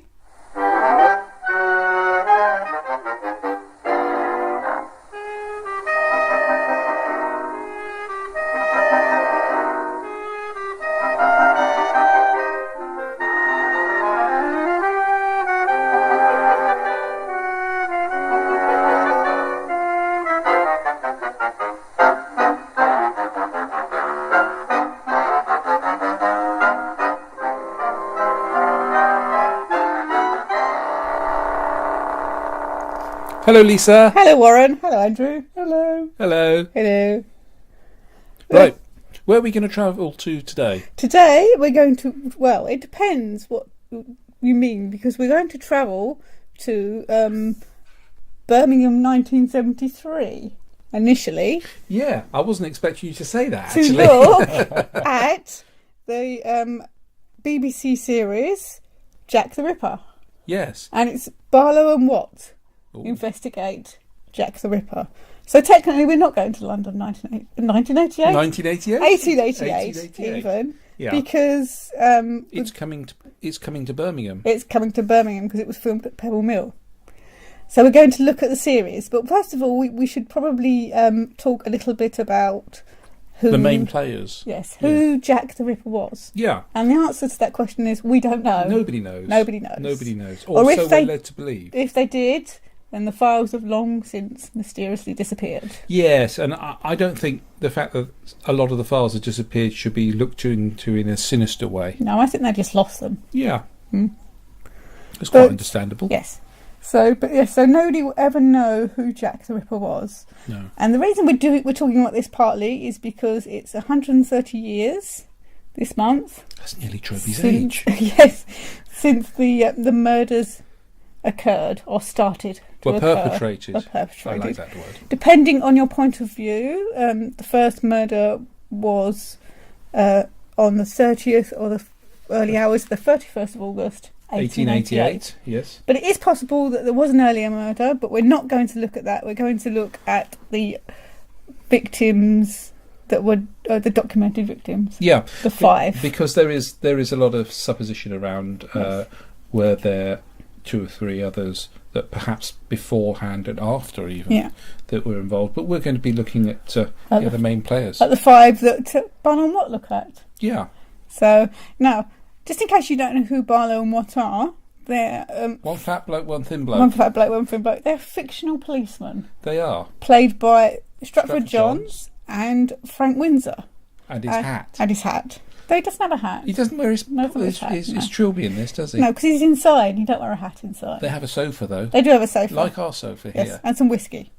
Always going to have whiskey in the bottom drawer. Yeah, and the characters are established in Z Cars. Yeah. Then 1962 in onwards. 1962. Then they go on to be in Softly Softly, and Softly Softly Task Force. And Barlow is just about to get his own series. Barlow is large. He's large, yes. Well, he's at the Home Office. Yeah. So this is the excuse for investigating the murders. That he's at the Home Office and he has liberty to investigate unsolved cases. I'll just say Barlow at Large started in 1971. Oh, right, okay. Did it really? So he's just about to be in Barlow and Large again then? Well, this is 70. Jack the Ripper is July to August 73. Oh, right, he's already been in Barlow at So Large. Barlow at Large has finished its second series. Okay. Yeah. There's only 3 episodes in the series 1. Wow. And then 10 in series 2. It's almost used as a pilot, really, isn't it? Yeah. So it's a docudrama. Yes. If a docudrama can be a docudrama if the 2 main protagonists are fictional. Yes. Yeah, So- I think it can, because docudramas are 50-50 split, aren't they? Yeah. Truth and fiction. I mean, the BBC's been very good at this. You only have to think of things like the band series called the band drama called War Game about nuclear war. That was a docudrama. Mm-hmm. But this is more lighter. Well, actually, It's not really not lighter. lighter. No, It but does have the most ridiculously upbeat theme tune. yes, though. for people that are being slaughtered on the streets, Yes. it's quite Yes, and I do wonder if that's a conscious musical choice yes. because of the dark subject. Yeah, and I think that the characters of Barlow and Watt peppered throughout break up a lot of that as Of well. the nastiness. Yeah. But it's 6 episodes, each directed by 3 different directors. Each director takes on 2 episodes. Yeah, I found that it was interesting. They didn't have I think because of the scale of what they were dealing with. You probably couldn't have the same director for everything. No. And you've got Leonard Lewis, who directs episode 1, the first 2, and episode 4, Panic.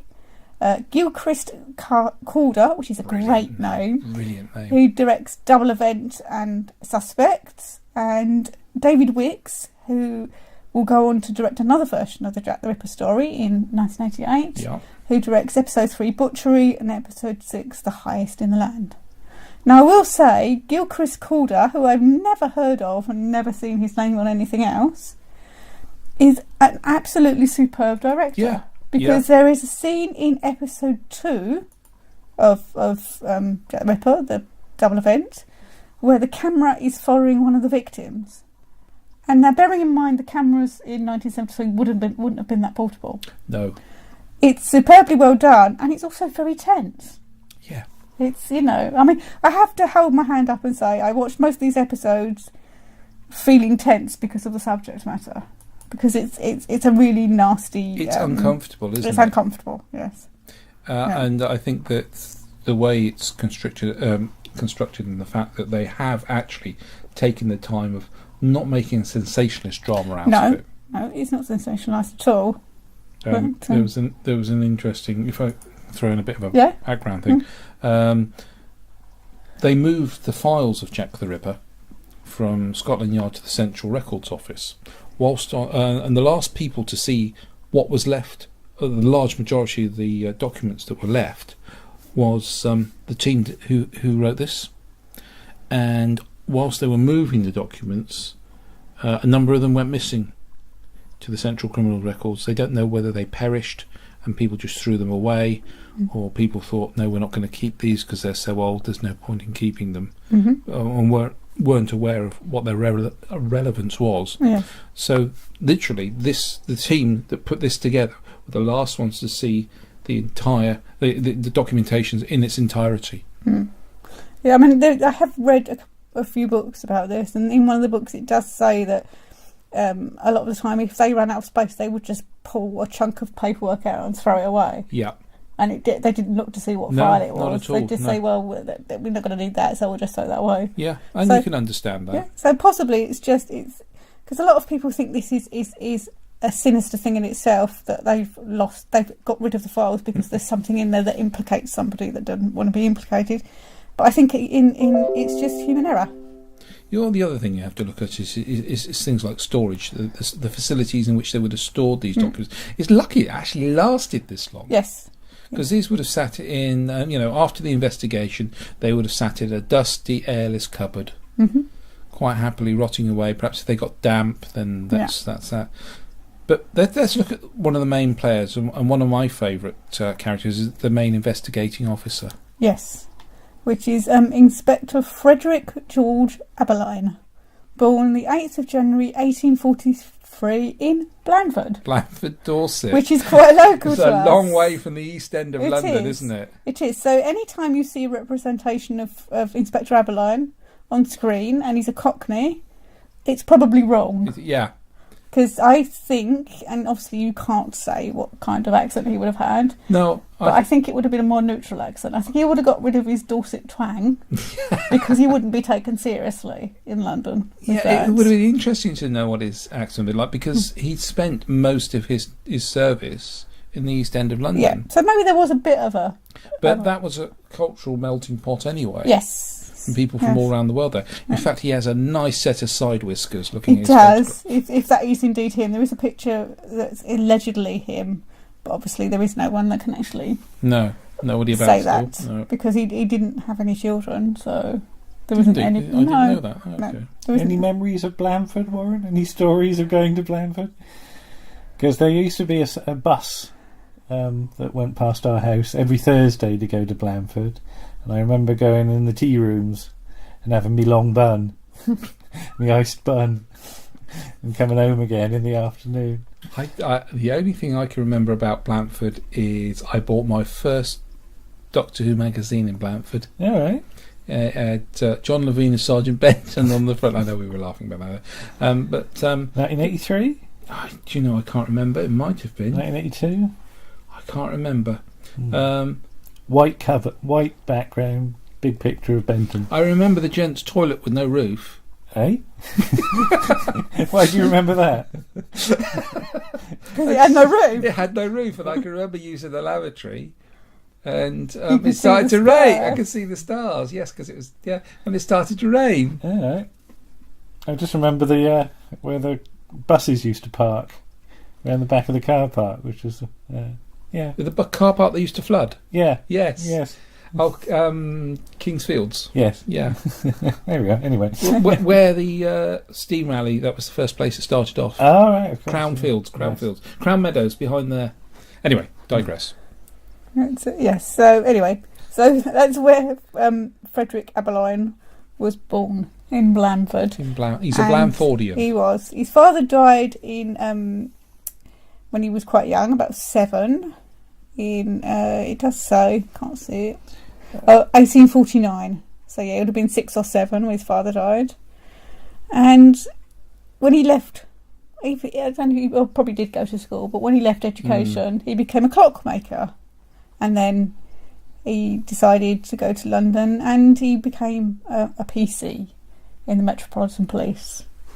So, and progressed quite swiftly through the ranks, which is probably quite unusual for somebody of... Yeah, because his reading and writing ability must have been fairly good, because a lot of theirs wasn't. No, didn't you say a lot of people couldn't really read? A lot of PCs, yes, couldn't read. The lower ranks couldn't, and they were mainly alcoholics because the pay was so bad, and they wouldn't carry out their duties half the time. Yeah. Everybody in London seems to be an alcoholic at this time. Anybody of a certain class.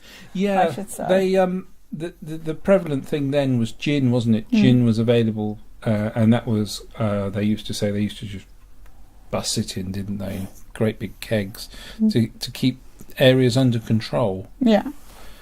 And this is a recurring theme with the victims, that they were all unfortunates. Yeah, as they were described. there is a massive, a whacking chasm between the classes there. Yes.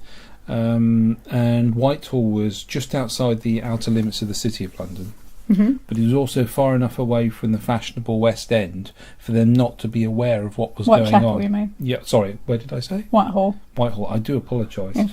I don't know, the lowest of the low perhaps lived in Whitehall. But yes, Whitechapel was far enough away, and people would... the upper classes would go there and almost treat it like a zoo. Yeah, they used to do day trips, didn't they? Let's go and see the funny natives in the East End. It's just wrong. Yeah. It's just so wrong. It's like it was almost allowed to.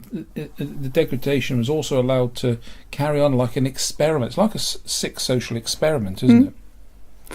Yes, but getting back to what we were talking about. Yes, death. Death. So, yes, basically the idea of the series is that Barlow and Watt look into the events of that summer, late summer and autumn, and see if they can find out who Jack the Ripper was. And obviously they can't. No. Because there isn't the proof. No, they spend 95% of it on the sofa, yes. don't they? But they do go outside very briefly. Yes, they go out to the car park. to Mitre Square. Mitre Square. Where one of the victims was found. Which is now called the Mitre Square anymore, is it? Yeah, Mitre Square is Mitre Square, but the location is actually I think it's the playground at the school. I'm not sure. All right. There's a primary school that has a playground there in Mitre Square, so it could well be there. Yes. But yes, so they do a lot of chatting, a lot of theorising.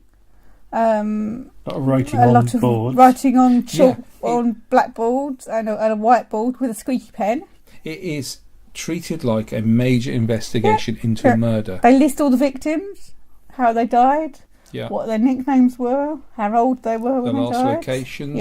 And they've come up with the theory that Dorset Street and the 2 or 3 surrounding streets... is the sort of centre of it. It's the epicentre, isn't it? Yeah, because a lot of the bodies were found around that area. But, obviously you come to the conclusion, finally, that you don't know who the killer is. I think Watt is more understanding of the situation, and Barlow just seems to lose his temper with the fact of the ineptitude of some of the senior ranks in the police at that time. Yes, but then there was quite a lot of ineptitude. Yeah. It was a case of they were keeping a lid on possible revolution in the East End, weren't they? Yes, because they'd already had a riot the year before, and it had gone very badly wrong. Instigated by... Well, the actions of the police were instigated by Sir Charles Warren, who actually, being an ex-military man, decided that he would have withdraw the police officers and have the army charge at them. Which didn't go well. No. Quite a lot of people died, didn't they? And lost limbs and things. Yes. There's also possibility of Masonic involvement, isn't there? And Barlow's... sort of reactions to this are quite interesting, aren't they? You asked a question of me the other day. Did I think Barlow was a Mason? And I don't think he was. I think he did not like organisations like that. No. I got that intuitive thing. It's it's the way he's very cagey about it. Like he's covering something up. I thought it was my personal thinking was he was just being very guarded in what he's saying, because he's aware that ranks above himself perhaps hold that membership. Yes. But he was very wary of that. There is that, yes. Plus, he's working in the Home Office now. Yes, so he's got to be a bit careful of what he says. He's got to be very careful about what he says. But it's interesting in the development of the characters don't leave the confines of what was created for them in Z-Cars and Softly Softly, is it? No. They do that. It's not as though they suddenly go off on a tangent and become different people. And I think that works so well here. It does. But in terms of sort of their characters and their background, why do you think they've been asked to do this? Can you think of any reason why they would do it? Not just to make a TV series. I think because... But would they ever be asked to do anything like this? Well, I think it's because somebody knows that they'll probably give it a good go. What's the rationalisation for this case being given to them, though? I don't think there's a rationalisation, but I don't think there is a case of they will solve it or anyone believes they will solve it. I just think this is for their I actually do think this might be mainly for Barlow's personal interest, because remember, he's come out of mainstream policing now. He's working within the Home Office. To occupy him. Yeah, right. I think he's got bored, and Yeah. he's called John Watts down and said, "Look, I'm not being funny, but let's give this a crack." So he's done this on his own back, you I think so, yeah. All right, okay.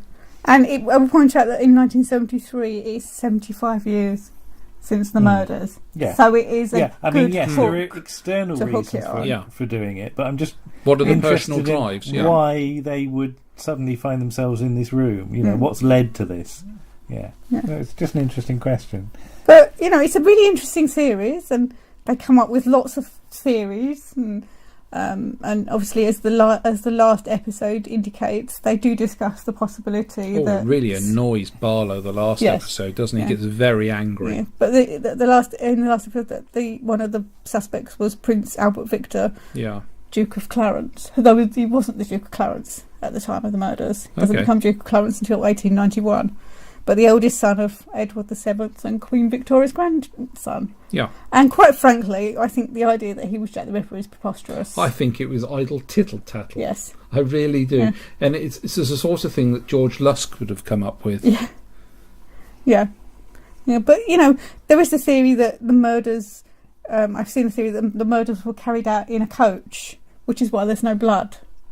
Because the blood was in the coach. And again, that doesn't make any logical sense either. So, but all these theories are interesting. I mean, there's still theories now. I think the most recent ridiculous theory is that the new Duchess of Sussex is related to Jack the Ripper.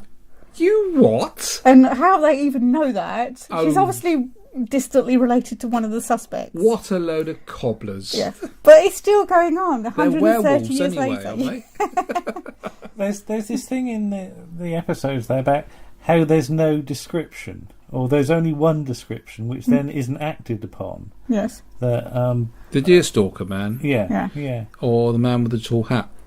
Two different people. Yeah, that's the thing. Yeah. Is it one person, or is it two? You would need two people to perpetrate that, because surely somebody needs to be keeping watch.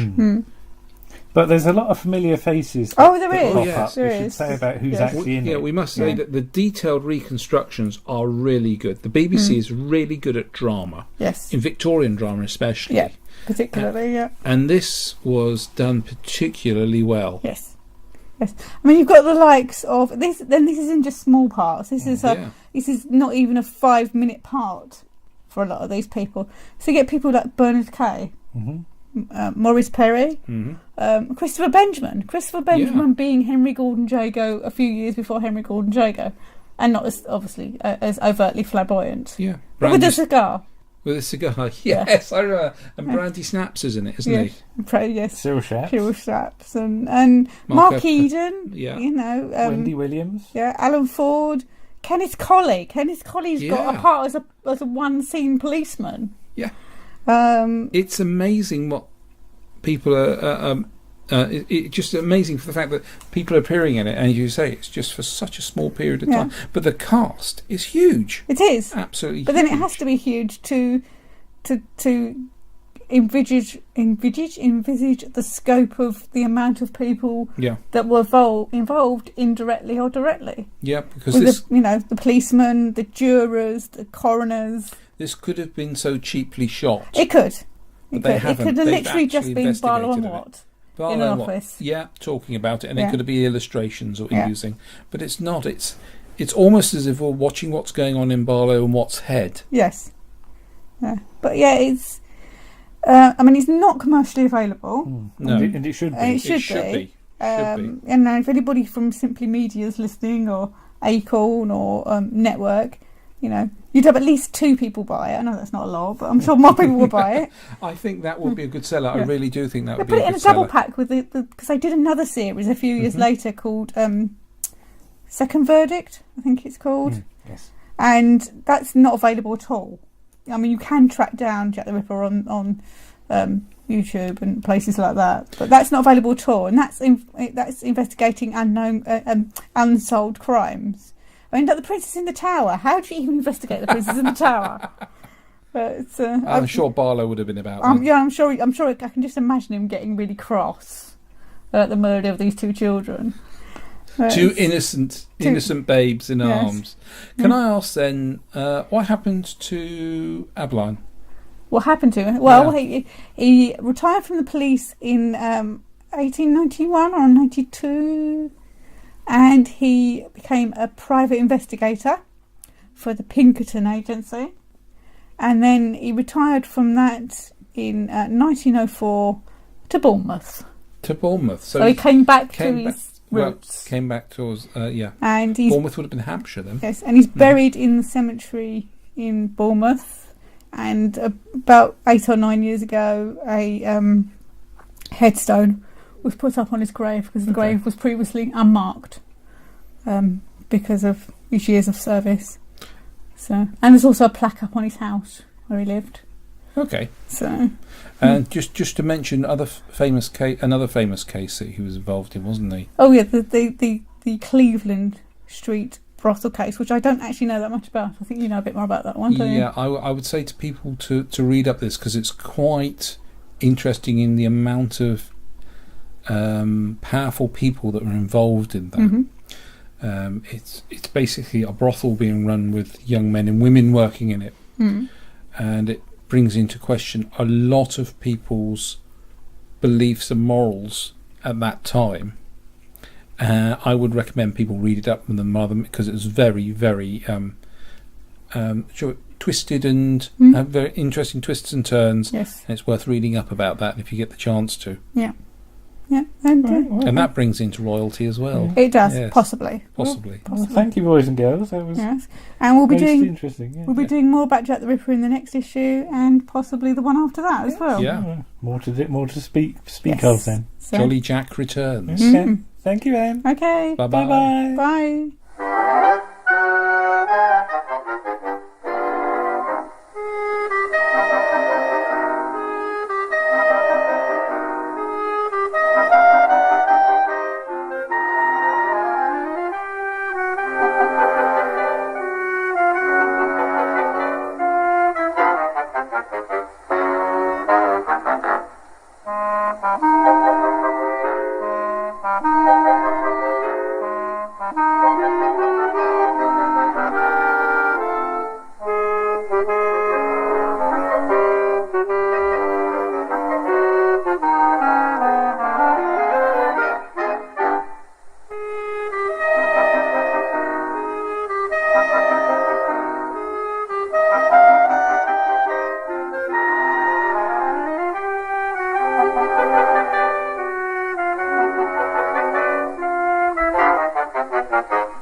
That was episode 25 of Round the Archives, starring Lisa Parker, Andrew Trowbridge, Andy Priestner, Warren Cummings, Martin Holmes, Paul Chandler, and Nick Goodman. On the musical side, you heard Dan Tate and Paul Chandler. The script for Jack the Ripper was by Elwyn Jones and John Lloyd. And the producers were Paul Bonner and Leonard Lewis.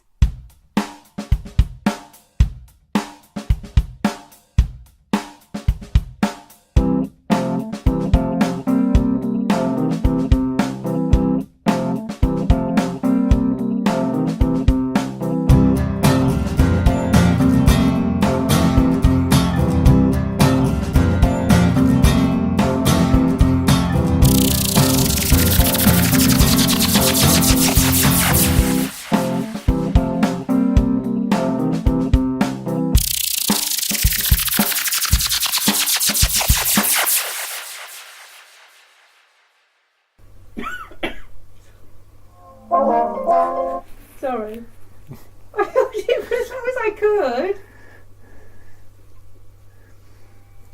Sorry.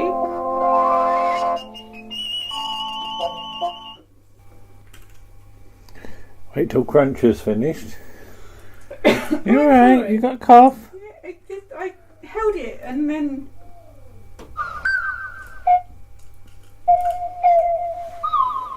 No, what a good thing they were able to look at it first.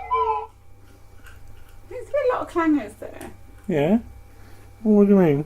Well, there are a lot of clangers. No. Oh, look. This is even more than 5 at one point. So. 1, 2, 3, 4, 5. Oh, no, what a good thing. 1, 2, 3. They were able to look at it first. 4, 5. Although, if you look, one of them's got black when it goes in. Yeah. But gold. Yeah, gold, red, gold. Oh, no, what a good thing When they go were in, able to look at it first. one's got black Now on. they can put... So there's 5 and there's 5. It's like Earthshock. When like some go into the, oh god, look. The clangers will want to...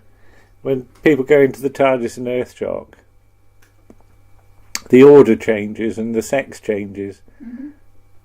Look at them looking at it like... Oh.